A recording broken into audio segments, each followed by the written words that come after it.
அவருக்கு பின்னால் வருகிற எல்லாரையுமே ஆண்டவர் பயன்படுத்த விரும்புகிறார்.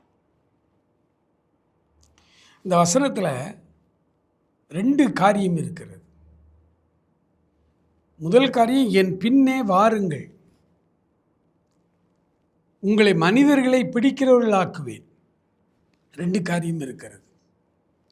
இல்லை, ஒரு வேலை நாம் செய்ய வேண்டிய வேலை. என் பின்னே வாருங்கள், அவருக்கு பின்னால் வர வேண்டியது நம்முடைய வேலை. நம் மூலமாய் அநேகரை ஆசீர்வதிக்க வேண்டியது அவருடைய வேலை. குழப்பிடக்கூடாது. அவருக்கு பின்னால் வர வேண்டியது நம்முடைய வேலை. நம்ம வேலையை நம்ம கரெக்டாக செஞ்சால் அவர் வேலையை அவர் கரெக்டாக செய்வார். நாங்கள் அடிக்கடி பிரசங்கம் பண்ணும் பொழுது, வாக்குத்தத்த ஆசீர்வாதங்களை குறித்து பேசும் பொழுது, ஆண்டவர் இப்படி செய்வேன் என்று உங்களுக்கு வாக்கு கொடுத்திருக்கிறார். அவர் வாக்கு மாறாதவர். அவர் அதை மறந்து போவதற்கு மனுஷன் அல்ல, அவர் தெய்வம். அவர் சொல்லியும் செய்யாதிருப்பாரோ என்று வேதம் நம்ம கற்றுத்தருகிறது.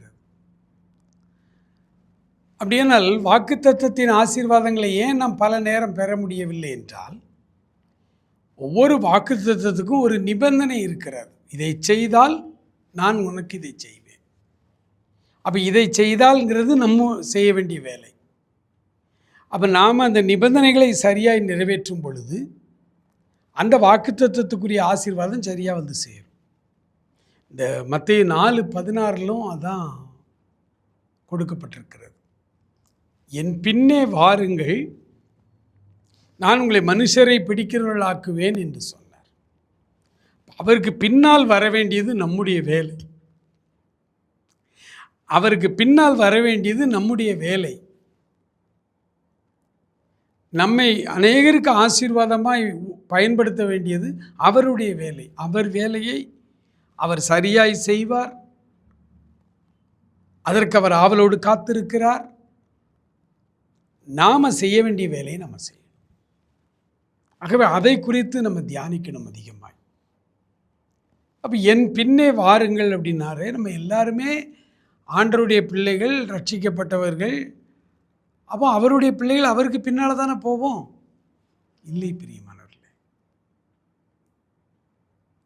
அவரை பின்பற்றுகிற எல்லாரும் அவர் பின்னால் தான் வர்றாங்களாங்கிறது ஒரு கேள்வி.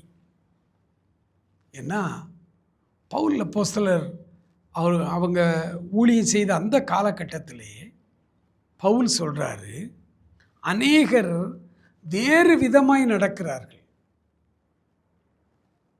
ஆனால் நான் ஆண்டவரை பின்பற்றுவது போல நீங்கள் என்னை பின்பற்றுங்கள், அல்லது நான் என்ன மாதிரியான வாழ்க்கையை காண்பிக்கிறேனோ அதே மாதிரியாக யார் வாழ்கிறார்களோ அவங்களுக்கு பின்னாலும் போங்க.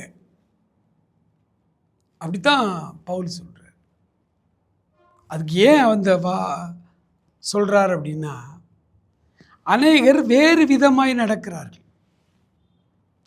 அநேகர் வேறு விதமாய் நடக்கிறார்கள். அவர்கள் இயேசு கிறிஸ்துவுக்கு பின்னால் வரல. இயேசு கிறிஸ்துவுக்கு பின்னால் ஒரு மனிதன் வருகிறார் என்பதற்கு பல அடையாளங்கள் இருக்கிறது. அதில் முதல் அடையாளம், பணப்பிரியராய் இருக்கவே மாட்டார்கள். பணம் பணம் பணம் பணம்னு சொல்லி எப்போ பார்த்தாலும் பிரசங்கத்தில் சொல்லுகிறவர்கள் அவருக்கு பின்னால் வருகிறவர்கள் அல்ல. அவருக்கு பின்னால் ஒரு மனிதன் வருவாரானால் இந்த மனிதர் ரொம்ப சிம்பிளான ஒரு வாழ்க்கை வாழ்வார். எல்லாரையும் போல இருப்பார்.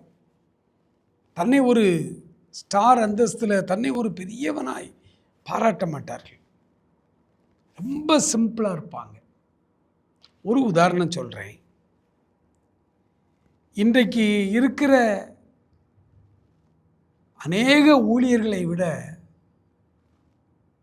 உலகம் முழுவதும் போய் ஊழியம் செய்த எத்தனையோ ஊழியக்காரர்கள் உலகம் முழுவதும் போய் ஊழியம் செய்த ஊழியக்காரர்கள் இருக்காங்க.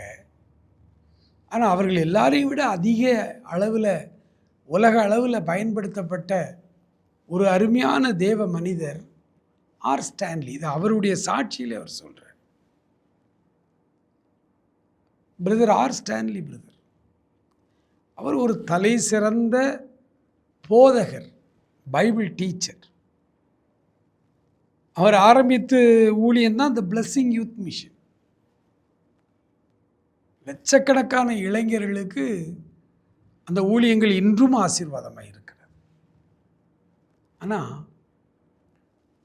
அந்த அண்ணன் ஸோ சிம்பிள். நாம் அவருடைய நம்பருக்கு ஃபோன் பண்ணால் அவர் தான் எடுப்பார். இன்றைக்கி ஒரு சிறிய ஊழியம் வந்துட்டாலே ஃபோன் அட்டன் பண்ணுறதுக்கு ஒருத்தர், ஜெப குறிப்புகள் சொன்னால் அதுக்காக ஜெபிக்கிறதுக்கு இன்னொருத்தர், அப்படின்னு சொல்லி எவ்வளவோ காரியங்கள் இன்றைக்கி இருக்குது. அதையெல்லாம் நான் தவறுன்னு சொல்லலை. ஆனால் ஆண்டவரை பின்பற்றுகிறவர்கள் சிம்பிளாக இருப்பாங்க, தங்களை ஒளித்து கொள்ள மாட்டார்கள்.